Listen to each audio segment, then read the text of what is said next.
Music licensing reimagined. 안녕하세요, 휘릭입니다. 저는 지금 엔진 오일을 교환하러 가요. 원래 예전에는 제가 집에서 엔진 오일을 자가 정비로 교환을 했었어요. 3 시리즈랑 포드 익스플로러랑 미니 쿠퍼도 한 번 했나? 이렇게 자가 정비로 엔진 오일을 교환을 했는데, 사실 가장 저렴한 거는 이제 자가 정비로 혼자 하는 게 제일 저렴하기는 하죠. 친한 형이 그 엔진 오일 그 석션 하는 기계 조그만 거 뭔지 아실 거예요. 배터리에다가 연결하는 거 이렇게 요만하게 생겨가지고 거기에 이렇게 그 배터리에다가 플러스 마이너스 붙여가지고 그렇게 쓰는 제품이 있었는데, 그 제품으로 하면은 예열이 되어 있으면은 한 평상시에 주행을 해야 엔진 오일을 점도가 좀 이제 묽어지죠. 물처럼. 그렇게 하고 나면은 한 10분이면은 다 뽑히기는 해요, 엔진 오일이. 그 다음에 이제 잔유 제거의 영역인데, 그거는 이제 시간을 들이면 들일수록 조금씩 빠져나가는데, 저는 그렇게까지 잔유 제거를 신경 쓰지 않아서 한 300ml, 500ml 정도는 잔유 남아도 상관없다고 보거든요, 저는.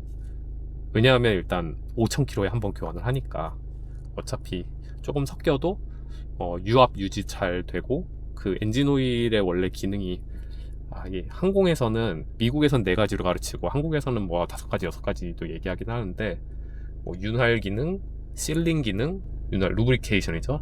루브리케이션, 실링, 또 뭐 있지? 클리닝? 이거 공부하는데 너무 오래돼가지고선 까먹었네. 쿨링이다. 4가지 쿨링. 루브리케이션, 클리닝, 쿨링, 실링.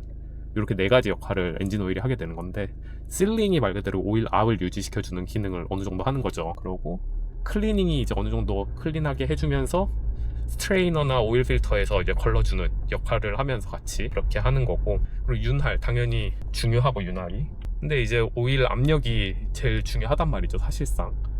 그래서 오일 압력으로 보통 엔진 오일 뭐 여러 가지를 컨트롤하기도 하잖아요.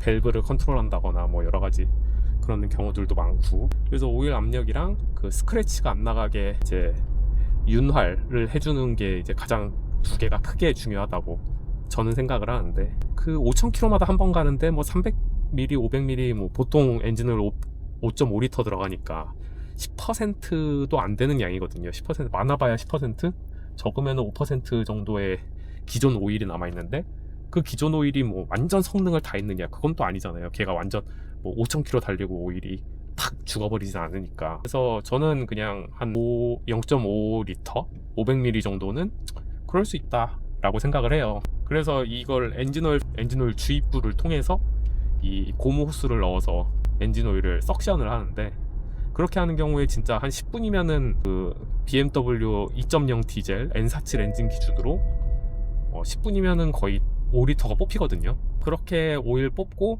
그리고 이제 새 오일 붓고 오일 필터 교환하고, 뭐 이거 별로 그렇게 어렵지 않아요. 사실 토크렌치도 필요 없어요. 너무 힘이 막 무식하게 세게 하지만 않으면 그냥 요 정도만 하면 되겠다 싶으면 되니까. 근데 이게 앞뒤로 준비하고 이 오일 처리하는 게 너무 귀찮은 거예요. 이 엔진 오일 준비하고, 엔진 오일 받을 통 준비하고, 그리고 또 뭐 준비해야 되냐, 막 신문지랑 뭐 이런 것도 다 깔아놓고 흘릴 거 대비해서 또 그런 것도 조심하고, 카브레이터 클리너 그런 것도 막 준비하고, 또 예열도 해야 되죠. 그럼 한번 주행하고 신문지 깔고 통 여러 개 갖다 놓고 엔진 오일 꺼내고 석션으로 이제 뽑기 시작하고, 그리고 뽑은 다음에 또 뒷마무리하고 엔진 오일 넣고, 그리고 정리하고, 그리고 그 오일은 또 이제 어떻게 처리를 해야 될 거 아니에요. 아무데나 버리면 안 되니까. 그래서 그걸 또 아는 카센터나 뭐 그런 데다가 보내줬죠. 보통 카센터에 연락해서 이거 좀 처리해 줄 수 있냐 라고 얘기하면 거기서 이제 가져오라고 하면 거기서 처리를 보통 했었죠. 근데 이것도 귀찮은데, 무엇보다 제가 이제 정비소를 언제부턴가 잘 안 가게 되고, 단골샵도 이제 막 이사 다니고 뭐 하고 하면서 옛날만큼 자주 가지를 못해요. 그렇게 알고 지내던 분들도 몇 번 안 가는데, 거기 갈 때마다 이렇게 엔진오일만 버리고 뭐 하고 하기가 좀 그렇죠. 그리고 무엇보다 그 엔진오일 모았던 거를 저희 아파트 지하 창고가 저희는 있거든요. 이렇게 철장으로 된 창고가 각 세대마다 하나씩 주는데, 제 옆 칸 창고를 쓰는 할머니가 이제 엔진오일 통들이 막 여러 개가 이렇게 막 쌓여 있고, 막 이렇게 엔진오일 막 보관하는 통들도 막 있고, 막 그런 장비들을 이렇게 보고 저게 불나는 거 아니냐고 엄청 민원을 하시는 거예요. 근데 사실 엔진오일이 불날 리가 없죠. 뭐 100도까지 올라가는 엔진들인데, 100도는 기본으로 올라가는 엔진들인데 그게 불이 날 리가 없는데, 아무튼 뭐 그거를 설명하기도 힘들고, 그리고 아파트 측에서도 저한테 이제 좀 치워달라고 부탁을 하니까 그때부터 이제 그냥 안 하게 됐어요. 사실 그것도 안 그래도 귀찮았는데 앞뒤로 막 준비하고 엔진오일 빼고 하면 1시간 금방이거든요. 그래도 이제 내 손으로 이렇게 꼼꼼하게 한다는 그것 때문에 한 건데, 그리고 뭐 저녁이나 밤이나 내가 여행 가기 직전, 뭐 어디 가기 장거리 타기 직전, 뭐 그럴 때 갑자기 제가 엔진오일 갈고 싶을 때 딱 그 뭐 예약 같은 거 할 필요 없이 그냥 바로 오일 갈고 막 이렇게 할 수 있으니까. 그리고 왜 엔진오일이 조금 마음에 안 들어도, 왜 가끔 마음에 안 드는 엔진오일 있잖아요. 성능은 뭐 큰 차이 없겠지만 뭐 회전 질감이라던가 뭐 여러 가지가 조금 마음에 안 들 때, 아 이거는 그냥 조금만 쓰고 그랬는데, 이제 그 할머니 민원 때문에 남은 오일 다 처리해버리고 그 장비들도 다 그냥 처리해버리고, 그때부터 그냥 공임나라를 다니게 됐어요. 사실 공임나라가 진짜 저렴한 거죠. 왜냐하면 내가 그 고생을 1시간 동안 그 장비를 가지고 그 난리를 치는 거를 뭐 한 3만원, 35,000원 정도 가격에 순식간에 해주니까. 그러니까 사실 공임나라 뭐 저야 지금 이번에는 노년점을 가고 있는데, 이 반포 집에서 한 15분이면 가거든요. 왔다 갔다 30분에 오일 교환하는 것도 30분 안 걸려요. 그러니까 1시간 원도로 뭐 어떻게 보면 제가 고생한 그 시간 다 합치면은 그 시간이랑 비슷하거나 더 적을 때도 있죠. 사실 뭐 가끔 예열이 충분히 안 돼 있으면 오일 뽑는데 엄청 오래 걸리거든요. 그런 거 생각해 보면은 아 이게 훨씬 낫긴 하다라는 생각이 들더라고요. 우리나라는 아무래도 이런 서양 선진국에 비해서는 작도 공임이 저렴하니까 아무래도. 그래서 어느샌가 오일 안 교환하고 그냥 업체를 다니게 됐죠. 근데 또 최근에 제가 어디선가 보니 엔진 오일이나 폐기물 같은 거를 나라에서 수거를 해준다는 것 같더라고요.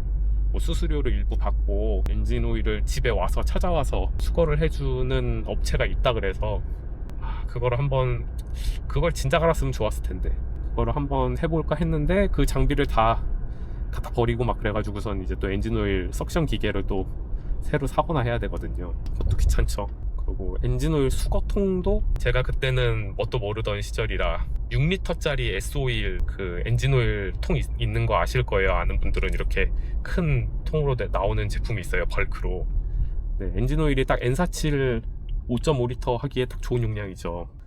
그래서 그거를 항상 빈통으로 만들어서 한 3-4개를 가지고 있고, 거기다가 이제 3-4통 모아놨다가 카센터 가면은 오일만 버리고 다시 그거 또 쓰고 막 이랬었는데, 또 역시 세상은 넓고 똑똑한 분들은 많으셔가지고 그거를 담금주 하는 엄청 큰 통 있죠. 그 사람 거의 상체만 하던데 웬만한 그런 통에다가 엔진오일을 모아서 한 번에 처리하는 분도 계시더라고요. 그러면 좀 이제 나중에 들고 갈 때 좀 힘들 것 같긴 하지만 그런 제품도 있다고 하니까. 또 은근히 석션에서 나오는 그 호스를 관리하는 것도 힘들거든요. 그 호스를 딱 잘 고정해야 되는데, 이게 호스가 카센터처럼 이렇게 늘어놓거나 항상 이렇게 쓰기 좋게 해놓는 게 아니라 저는 그걸 다 말아가지고 창고에다 보관을 하니까, 그게 이제 거기서 굳은 상태로 꺼내면 이렇게 막 꼬여있는 상태에서 그거를 이렇게 호스에다 넣었다가 움직이면 이게 이렇게 핑 튀기도 하고 막 이렇게 움직이다가 탄성에 엔진오일이 몇 방울 튀고 막 다 닦아야 되고, 카브레이터 클리너 가지고. 그래서 그 통이 굉장히 크면은 좀 더 유리하겠죠. 그래서 유튜브 하는 김에 엔진오일을 자가 교환하는 거는 또 해볼만 할 것 같긴 한데, 그 또 오일은 그렇게 폐기물 업체에다가 맡긴다고 치더라도 오일 필터는 어떻게 해야 될지는 좀 고민을 해봐야겠어요. 그냥 버리면 안 될 것 같거든요. 그것도 폐기물로 처리를 해야 될 것 같은데, 그것도 거기서 찾아와서 수거를 해주는지 알아봐야 할 것 같긴 해요. 근데 이제 저희 집이 그래도 차가 꽤 많거든요. 합치면 4대인가? 온 가족이 차를 가지고 있고, 그러다 보니까 저만 해도 미니 쿠퍼랑 320D를 가지고 있고, 이제 또 집에 그 아버지가 평상시에 타고 다니는 뭐 3 시리즈 GT 2.0 디젤도 있고, 캠핑할 때 주로 타고 다니는 포드 익스플로러 3.5 휘발유 모델도 있고, 동생이 가끔 타는 F10 528 램팩 이런 것도 있고. 그래서 사실 오일 교환할 일이 많아서 그런 거 아끼면은 사실 은근히 돈이 될 것 같긴 하단 말이죠. 왜냐하면 그래도 공인비가 최소 35,000원, 3만원 이렇게 잡아도 4번 한 바퀴만 돌면, 4번만 돌면은 12만원 막 이렇잖아요. 12만원, 14만원 이 정도 할 테니까. 그래서 그런 거는 조금 더 고민을 해봐야 될 것 같아요. 오일을 직접 교환할지 말지. 근데 나만 고생하고 사실 가족들이야 뭐 돈 안 쓰고 좋은 건데, 이것도 좀 다시 한번 생각을 해봐야 됩니다. 가족들한테 소정의 금액을 받아야겠어요. 물론 내가 그냥 마구잡이로 내 돈 쓰는 거 말고도 가족 돈 쓰는 것도 있기는 하지만 아무튼 저는 거의 다 왔습니다. 사실 그냥 맡기면 편하죠. 한 3만원 내면 교환 다 해주고 순식간에 버릴 거 다 버려주고 왔습니다. 엔진 오일을 다 교환하고 나왔습니다. 한 5분 정도 일찍 도착한 것 같은데 지금 29분이니까 거의 뭐 34분 만에 끝나서 나온 거죠. 나온 시간까지 합치면 얼마나 빠르고 좋습니까? 혼자서 1시간 동안 엔진 오일 교환하고 정리하고 난리치고 엔진이 굉장히 부드럽다. 점도를 40짜리로 넣었더니 조금 더 부드럽네요. 그리고 그 N47 BMW B47도 마찬가지긴 한데 3, 4년 이상 된 BMW 디젤 타는 분들은 저 엔진룸에 있는 고무 부싱들 그런 것들이 잘 작동하는지를 한번 확인을 해봐야 돼요. 저것들이 다 오래돼서 경화되면서 이 플라스틱 부품들끼리 이렇게 막 닿으면서 그게 차에 이렇게 엔진 소리가 시끄럽게 들리거든요. 그것만 잘 잡아놓으면은 되게 얘 얼마야? 20만 킬로, 22만 킬로 달린 차인데도 사실 제가 옛날에 이 차 중고로 59,000킬로에 샀는데 그때보다 더 조용하면 조용했지 솔직히 더 시끄럽진 않거든요. 그런 것들이 되게 중요하고 그리고 뭐 어쩔 수 없는 내장재 잡소리들은 좀 있어요. 그것도 제가 되게 예민해가지고 막 다 잡고 막 휴지 낑겨 넣고 막 부직포 같은 거 태사 테이프 붙이고 난리 치는데 요새 다시 또 추운데 좀 나더라고요. 여기저기서 그게 좀 마음에 안 들고 그 내장재 이 안에 있는 실내 내장재 안쪽에 있는 그 흡음재 같은 소재들이 독일 차들이 오래된 차들 타는 분들 다 아실 텐데 크레파스 냄새 같은 오래되면 그런 냄새가 나요. 그래서 그런 냄새가 지금은 대놓고 안 나는데 썬루프를 틸팅하고 이렇게 다니면은 베르누이 효과 때문에 이제 공기가 빠져나가잖아요. 들어오는 데는 뭐 저 에어컨 공조기에서 나오는 바람이겠지만 어쨌든 간에 바람이 일로 빠져나가면서 여기가 음압이 걸리면서 이제 이 내장재 안에 있는 냄새들이 이렇게 빨려 나와요. 그래서 고속주행할 때 요것만 딱 열면은 크레파스 냄새가 싹 여기저기서 스물스물 나더라고요. 이것도 아는 형이 제가 알아봤는데 뭐 거의 150만원 돈 부른다는 것 같아요. 내가 이런 거 뜯어낼 자신이 없는데 요거까지는 어떻게 뜯어낼 수 있을 것 같은데 이런 거는 이것까지 다 뜯어내서 흡음재를 다 제거하고 새로운 흡음재를 채워서 다시 조립한다? 하루 만에 안 될 것 같은데 아무튼 그렇습니다. 저는 엔진 오일을 아주 간편하게 교환하고 내가 38분에 집에서 나왔으니까 지금 딱 1시간이 되어 가네요. 집에 15분 안 걸릴 거고 아주 좋습니다. 그러면은 이게 오일 교환이 얼마냐? 엔진 오일 값이가 되게 저렴한 건 없거든요. 그 BMW에서 인증받은 뭐 S오일 이런 것들 있잖아요. S오일, 지크 이런 제품들 나오는 거 1리터당 뭐 옛날에 저렴한 거는 막 6,900원 이랬던 것 같아요. 요새는 한 7, 8,000원 하는 것 같아요. 그런 거 6리터 하면은 68, 48, 48,000원? 4만원, 5만원 언저리쯤 하죠. 거기다가 오일 필터 하고 에어 필터까지 하면 조금 더 돼요. 확실히 걔네들이 옛날보다 가격이 많이 올랐어요. 솔직히 좀 후회하고 있어요. 이 차를 이렇게까지 오래 탈 줄 몰랐는데 이만한 차가 없어서 저는 이렇게 오일을 많이 바꿀 줄 몰랐죠. 그럴 줄 알았으면 6년, 5년 되니까 한 5년 전에 이거 살 때 오일 필터, 에어 필터를 한 20개 사둘걸. 그땐 되게 쌌는데. 그래서 그거 사면은 그것도 오일 필터 이것저것 사면은 한 3, 4만원, 4, 5만원 돈 해요. 그러니까 그 오일이랑 그거 두 개 합치면 벌써 10만원 조금 안 되죠. 공임나라에서 하는 비용은 33,000원 오늘 냈으니까 한 12만원? 뭐 오일이나 뭐 이런 거 짜잘한 거 좀 더 나오면 15만원 요 정도인데 생각보다 돈이 좀 되네요. 내가 맨날 3만원짜리 오일 사가지고 막 가끔 2-3,000km 타다가 바꿀 때는 오일 필터, 에어 필터도 교환 안 하거든요. 그냥 오일만 교환할 때도 있어가지고 그럴 때는 체감상 저한테 엔진오일 교환 비용은 그때는 오일 더 쌌으니까 엔진오일 교환 비용이 뭐 36,000원 4, 5만원 요 정도가 제가 체감하는 엔진오일 값 한 5만원 돈 하면은 직접 할 수 있지라는 체감이 있어서 막상 이것저것 오일 교환 다 하니까 한 15만원 돈 한다고 생각하니까 생각보다 비싸네요. 이래서 전기차 타는 걸 수도 있어요. 이게 15만원씩 저는 1년에 2번은 가니까 최소 교환을 그리고 한동안 무한을 엄청 왔다 갔다 하던 시절이 있었는데 그때는 1년에 한 4, 5만 킬로 탔거든요. 그때는 엔진오일 진짜 많이 교환했죠. 1년에 한 5번 이상 교환했던 것 같은데. 그러니까 그런 비용 다 돈 20만 원씩만 해도 한 1, 200만 원, 2, 300만 원 쓰긴 썼겠죠. 그러면 전기차 타면 낫냐? 그렇다기엔 또 전기차가 너무 비싸요. 만약에 뭐 이게 중고차로 2천만 원일 때 전기차가 2,300만 원, 2,500만 원이면은 그러려니 하고 살 수도 있겠지만 전기차 2,500짜리 있나? 찾아봐야겠네. 저는 일단 기본적으로 3 시리즈 요 정도의 플랫폼 포맷이 거의 제 취향에 완벽하다고 보거든요.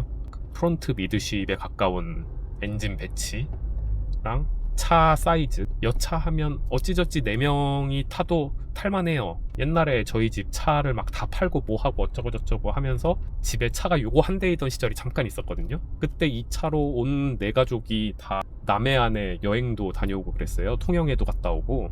그러니까 트렁크가 조금 작긴 하지만 쓸데없는 그 제 잡공구 이런 것들 다 치워버리고 트렁크 싹 비워서 하니까 캐리어도 제법 들어가고 짐도 제법 들어가고, 그리고 뒷자리도 생각해보면 F바디부터는 꽤나 넓어졌단 말이죠. 옛날 저는 이전에 미국 유학 갔다 오기 전에는 그 아버지가 타던 260 523 모델을 그래도 제가 또 한동안 그걸 타고 다녔었는데, 그거 뒷좌석 생각하면 이 뒷좌석이 비슷하거든요. 오히려 더 넓을 수도 있고 체감상 등받이가 더 눕혀진 것 같아요. 260 5 시리즈에 비하면 걔는 뒤가 확실히 좀 작았어요. 그래서 가족들이 뒤에 타서도 그럭저럭 마음에 들어 하더라고요. 뭐 옛날 5 시리즈도 다 잘 타고 다녔으니까. 그러니까 저는 개인적으로 이 정도 가벼운 자체에 이 정도 뭐 170마력, 160마력, 지금 제 거는 ED 모델이에요. 520 ED. 그래서 160마력인데 160마력 이 정도 가벼운 차체, 프론트 미드쉽 엔진 배치에 스트럿 타입의 하체라서 이렇게 멀티링크 특유의 그 울렁울렁하거나 이렇게 약간 노면감이, 물론 승차감은 좋지만, 물론 멀티링크가 승차감은 확실히 좋은데 그 특유의 약간 그 울렁울렁거린다 그래야 되나? 그 노면과의 단절감 같은 게 약간 있거든요. 그게 좋게 표현하면은 고급차가 되게 노면의 느낌을 불쾌하게 전달하지 않아서 좋은 거고, 또 저 같은 취향에서는 노면의 느낌이 굉장히 선명하게 잘 와요. 그리고 스트럿 타입은 로어암만 있으니까 이게 뭐 저도 들은 얘기지만 이렇게 무게중심을 하중이동을 앞으로 준 상태에서 주고 하면 이게 차가 눌리잖아요. 그럼 차가 눌리면서 차체가 이렇게 눌리면서 이 로어암이 올라가죠. 살짝 올라가면서 이 자동차의 캠버가 조금 더 미세하게 들어간다고 하거든요. 사실 코너링 할 때 캠버가 더 들어간다는 거는 오히려 그 타이어를 더 잘 쓸 수 있는 조건 중에 하나니까. 역으로 생각하면은 멀티링크는 하중을 어떻게 주던지 간에 어퍼암이 하나 더 잡아주고 있으니까 캠버나 이런 자동차의 얼라이먼트가 틀어지지 않아서 좋은 점도 분명히 있죠. 고속 주행할 때나 이렇게 노면을 막 칠 때, 그럴 때 움직임이 없이 안정감 있게 끝까지 홀딩을 해줄 수 있는 좋은 느낌도 있고. 근데 제 취향은 이 정도 스트럿에 이 정도 차체 크기에 실내도 적당히 크고 날쌔고 이 핸들링 감각도, 노면 감각도 잘 전달되고, 그런 측면에서 저는 3 시리즈만한 차가 개인적으로 없다고 생각하거든요. 물론 저 C클래스도 좋아해서 이거 사기 전에 C클래스도 고민을 조금 했었는데, 벤츠 디젤 엔진이 조금 더 얘보다 이슈가 많아요. 고질병들이. 내가 옆에서 친한 형이 그 GLK 2.2 디젤 그 차로 굉장히 고생하는 거를 많이 봐서, 그래서 그건 안타깝게 포기하고, 디젤 그때는 이제 장거리 탈 일이 많아서 애초에 디젤을 보고 있어서 이걸 샀는데 이만한 게 없어요. 개인적으로 만약에 차를 바꾸게 된다면 G바디 이거보다 신형 320D를 사고 싶어요, 솔직히. 그리고 만약에 연비에 대한 그런 게 없다면은 뭐 330, 기왕이면 저는 엔진 가벼운 게 좋아서 4기통도 나쁘지 않다고 보거든요.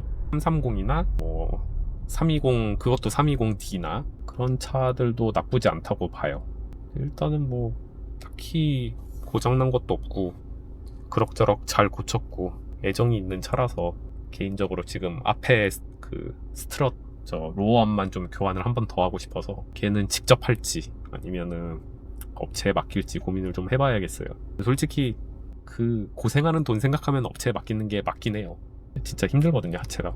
근데 그래도 얘가 제가 차 갖고 와서 2번인가 교환을 했을 거예요, 하체를. 싹터를 2번을 했는데 이거를 차 사고 한 번도 교환을 안 한 차들 있죠. 막 한 7만 킬로에서 10만 킬로 됐는데 중고차로 샀는데 이 차를 처음 내가 하체를 교환을 해. 그런 거는 직접 하면 안 됩니다. 걔네는 엄청나게 쪄들어 있을 확률이 높기 때문에. 아무튼 저의 3시리즈 찬양기는 여기서 끝내겠습니다. 다음에는 미니 찬양기로 돌아올게요.